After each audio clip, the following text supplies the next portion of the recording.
అడుగుతున్న నరేంద్ర మోడీ గారిని, అయ్యా అవినీతి గురించి నువ్వు మాట్లాడేటప్పుడు, దోపిడీ గురించి మీరు ప్రజలకు చెప్పేటప్పుడు మీ పక్కలో ఎవరు కూర్చున్నారో చూసుకోవాలి కదనే. ఎవరయ్యా డీకే కుటుంబం? ఎవరయ్యా కల్తీ కళ్ళు అమ్ముకున్నాడు? ఎవరయ్యా దొంగ సారాయి అమ్మినోడు? ఎవరయ్యా కంకర కొల్లగొట్టినోడు? ఎవరయ్యా కాంట్రాక్టర్ల నుంచి కమిషన్లు గుంజుకున్నాడు? ఎవరయ్యా ఏ టెండర్లు వచ్చినా ఆ టెండర్లు గుంజుకున్నది ఎవడయ్యా? చివరికి వైన్ షాప్ల దగ్గర నుంచి మామూలు కూడా వదలలే, కళ్ళు దుకాణాల నుంచి కమిషన్లు కూడా వదలలే, ఇసుక వదలలే, మట్టి వదలలే, గాలి వదలలే, నీరు వదలలే, చెట్టును వదలలే, చేమను వదలలే, పుట్టను వదలలే. పాలమూరు జిల్లాను పట్టి పీడించిన చీడ పీడను పక్కన ఊసబెట్టుకొని నీతి గురించి నువ్వు మాట్లాడితే ఎట్లా నరేంద్ర మోడీ గారు?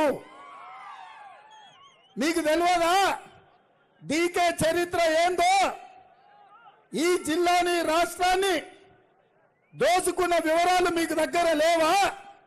మీరు ప్రధానమంత్రిగా ప్రాంతానికి వచ్చేటప్పుడు ఈ ప్రాంతంలో దొంగలెవరో, గజ దొంగలెవరో, దోపిడీదారులెవరో, దోచుకున్నది ఎవరో వివరాలు తెలుసుకోవా? వాళ్ళ ఫోటోలు చూడవా అని నేను అడుగుతున్నా. 20 ఏళ్ల నుంచి ఈ జిల్లాలో జడ్పీటీసీగా, ఎమ్మెల్సీగా, 3 సార్లు ఎమ్మెల్యేగా, ఎంపీగా, ఈ రాష్ట్ర ముఖ్యమంత్రిగా పనిచేసిన ఎవరినైనా ఈ జిల్లాలో ఏ బిడ్డనైనా, నా శత్రువునైనా పక్క పార్టీనే అడగండి, రేవంత్ రెడ్డి ఎవరికన్నా ఫోన్ చేసిండా? ఎవరినన్నా ₹1 అడిగిండా? ఇవాళ నా ప్రాంతానికి వచ్చి, నా గడ్డ మీదకి వచ్చి, మా అన్నదమ్ముల మధ్యలో నించోని ఇవాళ మా జిల్లాను అవమానించే అవకాశం, అధికారం మీకు ఎవరిచ్చిండ్రు? నరేంద్ర మోడీ గారు. ఇవాళ డీకే అర్ణమ్మ నమ్ముకొని ప్రజల నుంచి వచ్చిన నన్ను, నల్లమల ప్రాంతం నుంచి రైతు బిడ్డగా, ఒక యువకుడిగా, ఏ రాజకీయ నేపథ్యం లేకపోయినా కష్టపడి కింది నుంచి ముఖ్యమంత్రి పదవి వరకు వచ్చిన నన్ను నా జిల్లాకు వచ్చి అవమానిస్తావా? ఇది న్యాయమా? ఇది నీకు ధర్మమా? ఇవాళ సవాలు విసురుతున్న ఈ జిల్లాలో ఎవరినైనా అడగండి, ఏ యువకునైనా కదిలించండి, ఏ ఆడబిడ్డనైనా పలికించండి. డీకేల చరిత్ర ఏందో, మీ రేవంత్ అన్న చరిత్ర ఏందో అడగమని. నరేంద్ర మోడీ షాద్నగర్ అంబేద్కర్ చౌరస్తాలో బ్యాలెట్ బాక్స్ పెట్టండి. ఎవరు అవినీతి పరులో, ఎవరి దోపిడీదారులో, ఎవరు దొంగ సారాయి అమ్మిందో, ఎవరు కల్తీ కళ్ళు అమ్మిందో, ఎవరు ఇసుక దోచుకున్నారో, ఎవరు మట్టిని దోచుకున్నారో, ఎవరు కంకర కొల్లగొట్టినరో, ఎవరు కాంట్రాక్టర్ల దగ్గర కమిషన్లు అడిగినరో, ఎవరు రోడ్ల కాంట్రాక్టులు చేసిండ్రో, ఎవరు రియల్ ఎస్టేట్ వాళ్ళను వసూళ్లు చేసిండ్రో సవాలు చేద్దామా? షాద్నగర్ చౌరస్తాలో ఓటింగ్ పెడదామా? ఒకవేళ ఈ షాద్నగర్ చౌరస్తాలో నాది తప్పని తేలితే నేను అంబేద్కర్ సాక్షిగా ఈ చౌరస్తాలో ముక్కు నేలకు రాస్తా.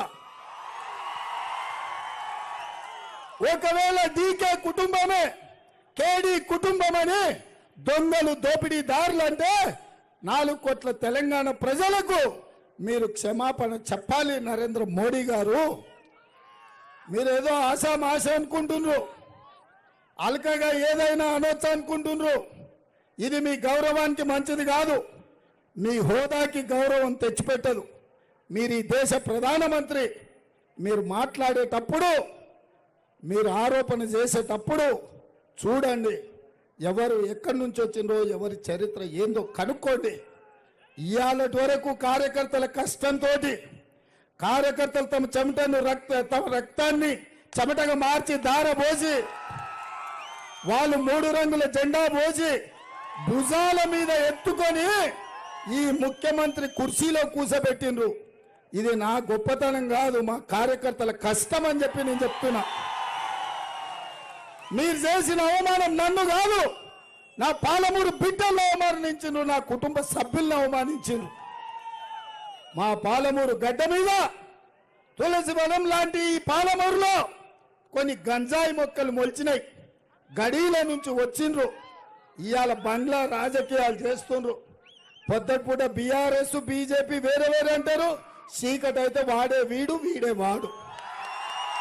ఎన్ని రోజులు నడుస్తాయి కుమ్ముక్కు రాజకీయాలు? ఎన్ని రోజులు ఈ దగాకోరు రాజకీయాలు అని నేను అడుగుతున్నా.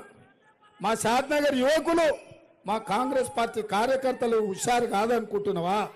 మీరు ఎట్లొచ్చినా, ఏ రూపంలో వచ్చినా, ఏ అంగి తొడిగినా, ఏ రంగు మార్చినా, మీరు ఎట్లొచ్చినా, మిమ్మల్ని చీకట్లో చూసినా, వెనుక నుంచి చూసినా దొంగలు ఎవరో గుర్తు పడతారు, బొంద పెడతారు.